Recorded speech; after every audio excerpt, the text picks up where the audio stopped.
What is machine learning? Machine learning is a subfield of artificial intelligence, AI, that focuses on the development of algorithms and statistical models that enable computer systems to improve their performance on a specific task through learning from data, without being explicitly programmed. In traditional programming, developers write explicit instructions to tell a computer how to perform a task. In machine learning, the system learns patterns and relationships from data, allowing it to make predictions or decisions without being explicitly programmed for every possible scenario.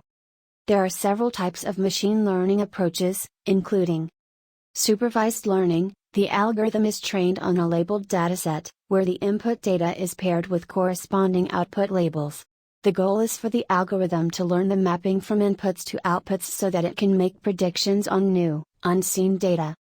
Unsupervised learning. The algorithm is given unlabeled data and is tasked with finding patterns, relationships, or structures within the data.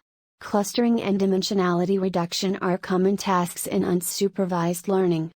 Reinforcement learning. The algorithm learns by interacting with an environment and receiving feedback in the form of rewards or penalties.